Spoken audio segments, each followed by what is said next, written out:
आज का हमारा टॉपिक है वो है यूएनओ यानी संयुक्त राष्ट्र संघ की सुरक्षा परिषद में भारत की दावेदारी। वो भी दावेदारी कैसी? स्थायी सदस्यता की दावेदारी। ये जो क्वेश्चन है बीए थर्ड पेपर का पार्ट है, जो सिलेबस है 2022-23 का यूनिवर्सिटी गोरखपुर जो है और उससे जो भी एफिलिएटेड कॉलेज हैं तो उनके जो एग्ज़ाम्स होंगे उस पर हेल्पफुल है। इसके अलावा किसी कंपटीशन में अगर इस तरह का क्वेश्चन आता है तो उसके लिए भी हेल्पफुल है। तो हम देखते हैं कि कौन से ऐसे भारत के दावे हैं, कौन से ऐसे भारत के तर्क हैं जिसके आधार पर भारत ये कहता है कि भारत को संयुक्त राष्ट्र संघ की सुरक्षा परिषद में स्थायी सदस्यता मिलनी चाहिए। तो सबसे पहले हम मेन हेडिंग देख लेते हैं, फिर एक्सप्लेनेशन देखते हैं। तो सबसे जो पहला कारण है वो कहा जाता है कि यूएनओ का संस्थापक एवं समर्थक देश है भारत। जिस समय यूएनओ की स्थापना हुई 24 अक्टूबर 1945 को, उस समय भारत एक स्वतंत्र देश नहीं था। फिर भी भारत ने जो है इस पे सिग्नेचर किया। भारत इसका सिग्नेटरी देश है और भारत ने कहा कि हम यूएनओ का संयुक्त राष्ट्र संघ का समर्थन करते हैं और जिस दिन भी हम आज़ाद होंगे उस दिन से हम संयुक्त राष्ट्र संघ के प्रत्येक नियम का पालन करेंगे और अभी भी करते हैं। संयुक्त राष्ट्र संघ का समर्थन करते हैं और उनके समस्त नियमों का पालन करते हैं। दूसरा है आतंकवाद का विरोध। भारत जो है एक ऐसा देश है जो भले आतंकवाद से पीड़ित रहा है, किंतु कभी भी इसने अपनी सरजमी पे आतंकवाद को पनपने का मौका नहीं दिया, बल्कि सदैव आतंकवाद के उन्मूलन में सहयोग किया है, चाहे अपने पड़ोसी देशों की हो चाहे स्वयं खुद की हो। जैसे आप देखते हैं कई बार पाकिस्तान जो है क्या करता है कि वो आतंकवाद का समर्थन लेता है अपने जो है उद्देश्यों की प्राप्ति के लिए, और उसकी ज़मीन पे बहुत से आतंकवादी पलते भी हैं, ठीक है, और प्रशिक्षण भी पाते हैं। लेकिन भारत जो है ऐसा कभी नहीं करता है। आचरण की दृष्टि से भारत का जो आचरण रहा है सदैव वसुधैव कुटुंबकम का या वैश्विक शांति व्यवस्था की रही है। और एक अन्य रीजन है कि भारत जो है उभरती हुई अर्थव्यवस्था है और विश्व की चौथी सबसे बड़ी जो है अर्थव्यवस्था है। नेक्स्ट है कि विश्व का सबसे बड़ा लोकतंत्र जो है भारत है। और आप देखते हैं कि जो संयुक्त राष्ट्र संघ है वो लोकतंत्र का समर्थक है, लोकतंत्र में विश्वास करता है और समस्त विश्व में लोकतंत्र की बहाली करना चाहता है। और भारत क्या है, विश्व का सबसे बड़ा ऑलरेडी एक लोकतांत्रिक देश है। दूसरा, विकासशील देशों तथा दक्षिण एशिया के प्रतिनिधित्व हेतु। आप जानते हैं कि एशिया इतना बड़ा है, फिर भी यहाँ से केवल पूर्वी एशिया से चीन को जो है यहाँ पे सदस्यता प्राप्त है, जबकि दक्षिण एशिया जिसमें भारत, पाकिस्तान, नेपाल, भूटान, श्रीलंका आदि आते हैं, और तो यहाँ से जो है किसी भी देश को सदस्यता नहीं प्राप्त है। तो ऐसे में सभी विकासशील देशों को लेकर चलने वाला, साथ में लेकर चलने वाला, उनके हितों को समझने वाला जो देश है वो भारत है। तो इस आधार पर भी, क्षेत्रीय आधार पर कह सकते हैं कि दक्षिण एशिया से और दूसरा विकासशील देशों के प्रतिनिधि के रूप में भारत को जो है संयुक्त राष्ट्र सुरक्षा परिषद की स्थायी सदस्यता मिलनी चाहिए। अन्य रीजन है विश्व शांति में भारत के योगदान को देखते हुए, यानी जब भी संयुक्त राष्ट्र संघ को शांति सेना की आवश्यकता पड़ी तब भारत ने जो है अपनी सेना को देकर संयुक्त राष्ट्र संघ की मदद की है। तो ऐसे में भारत का ये अधिकार बनता है कि वो संयुक्त राष्ट्र संघ में स्थायी सदस्यता प्राप्त करे। अगला है सामाजिक मानवीय कार्य। जैसे आप देखते हैं वैश्विक स्तर पे चाहे पोलियो उन्मूलन की बात हो या मलेरिया उन्मूलन की बात हो या फिर कोविड-19 काल में कोविड उन्मूलन की बात हो, भारत ने अंतर्राष्ट्रीय स्तर पे अत्यंत सहयोग का परिचय दिया है। और एक अन्य रीजन है उपनिवेशवाद और नव उपनिवेशवाद का विरोध। आप जानते हैं कि भारत जो है साम्राज्यवाद अर्थात उपनिवेशवाद, साथ ही जो नव उपनिवेशवाद की संकल्पना है कि अपनी जो है फाइनेंसिंग पावर, इकोनॉमिक पावर और टेक्नोलॉजी पावर के बल पे किसी अन्य देश का शोषण करना, अर्थात नव उपनिवेशवाद का भी क्या करता है, भारत विरोध करता है और संयुक्त राष्ट्र संघ की वैश्विक शांति के मार्गों को अपनाता है, उसी पे चलता है। साथ ही भारत जो है निःशस्त्रीकरण का बहुत बड़ा समर्थक है, जो कि युद्ध को रोकने में और शांति की स्थापना में सहायक है, जो कि संयुक्त राष्ट्र संघ का मुख्य उद्देश्य है। तो एक तरीके से देखा जाए तो भारत संयुक्त राष्ट्र संघ का एक बहुत बड़ा जो है फॉलोअर है और समर्थक है।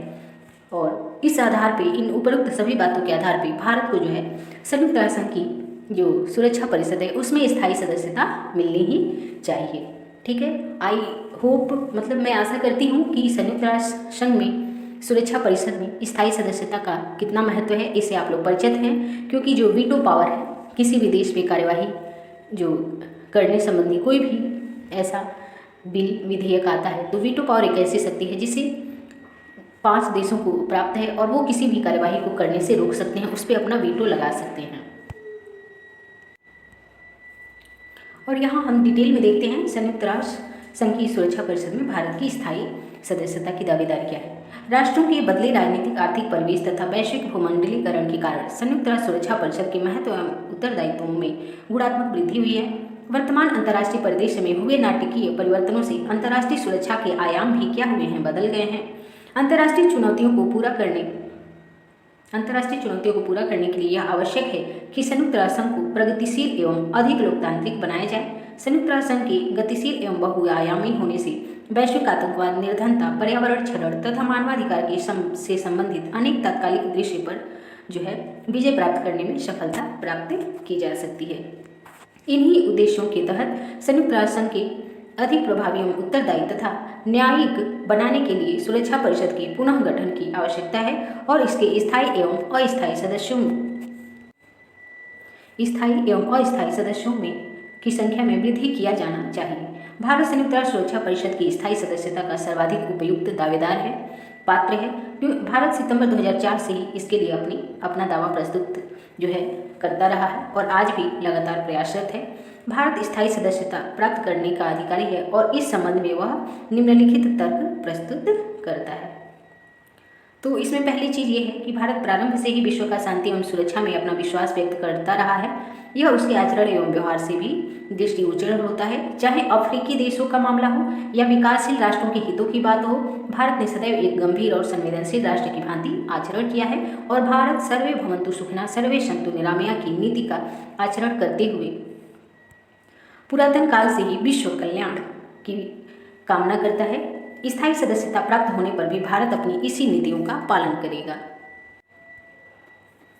अगला है, जनसंख्या की दृष्टि से भारत विश्व का दूसरा सबसे विशाल राष्ट्र है, जिसकी आबादी विश्व की कुल आबादी का अराउंड 17% है। अतः इस आधार पर भी भारत सुरक्षा परिषद की स्थायी सदस्यता का हकदार है। अगला है कि भारत विश्व की चौथी सबसे बड़ी अर्थव्यवस्था है। अपनी क्रय क्षमता के अनुसार भारत विश्व की चौथी सबसे बड़ी अर्थव्यवस्था है। भारत ने स्वतंत्रता के पश्चात चिकित्सा, विज्ञान, संचार, कृषि, भारी उद्योग आदि क्षेत्रों में अभूतपूर्व प्रगति की है और विश्व अर्थव्यवस्था में अपनी उपस्थिति दर्ज कराई है। भारत विश्व के बड़े बाजारों में से एक है। अतः आर्थिक क्षमता के आधार पर भी भारत सुरक्षा परिषद की स्थायी सदस्यता की योग्यता रखता है। अगला है, विश्व का सर्वाधिक विशाल लोकतंत्र। भारत विश्व का सर्वाधिक विशाल लोकतंत्र है, जिसमें सभी मनुष्यों को समान अधिकार एवं स्वतंत्रता प्राप्त है। लोकतंत्र का वैश्विक चेहरा होने के कारण भारत सुरक्षा परिषद का स्थायी सदस्य बनने की क्षमता रखता है। सुरक्षा परिषद में विकासशील देशों के प्रतिनिधित्व हेतु सुरक्षा परिषद में विकासशील देशों को प्रतिनिधित्व नहीं प्राप्त है। विकासशील देशों एवं नैम यानी नॉन अलाइनमेंट मूवमेंट, जिसको गुटनिरपेक्ष आंदोलन कहते हैं, का स्वाभाविक नेता होने के कारण भी भारत सुरक्षा परिषद की स्थायी सदस्यता प्राप्त करने की योग्यता रखता है।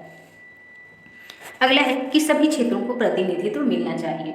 आप देखते हैं कि यूरोप से 2 देश आते हैं, जैसे कि आपका ब्रिटेन हो गया और फ्रांस हो गया, जबकि एशिया से केवल चीन आता है, वो भी पूर्वी एशिया से। दक्षिण एशिया से किसी भी देश को सुरक्षा परिषद में स्थायी सदस्यता नहीं प्राप्त है।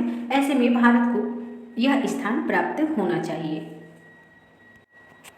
अगला है, संयुक्त राष्ट्र की शांति स्थापना की गतिविधियों में भारत का योगदान वह सराहनीय रहा है। इसको देखते हुए भी भारत की दावेदारी उचित लगती है। भारत ने यूएनओ की अनेक गतिविधियों में भाग लिया है। भारत ने पिछले 1950 के दशक में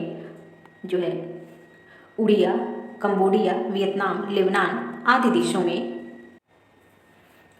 में हुई कार्यवाहियों में भाग लिया है। वर्तमान समय में प्रमुख कार्यवाहियां जैसे Iraq, Iran, Angola, Namibia, Iraq, Kuwait, Yugoslavia, Somalia, Rwanda आदि में भी सशक्त भूमिका निभाई है। भारत ने उपरोक्त उपलब्धियों को ध्यान में रखते हुए कहा जा सकता है कि भारत को सुरक्षा परिषद का स्थायी सदस्य बनाया जाना चाहिए। और अंत में हम फिर वही डायग्राम देखते हैं जिसको हमने सबसे पहले देखा था।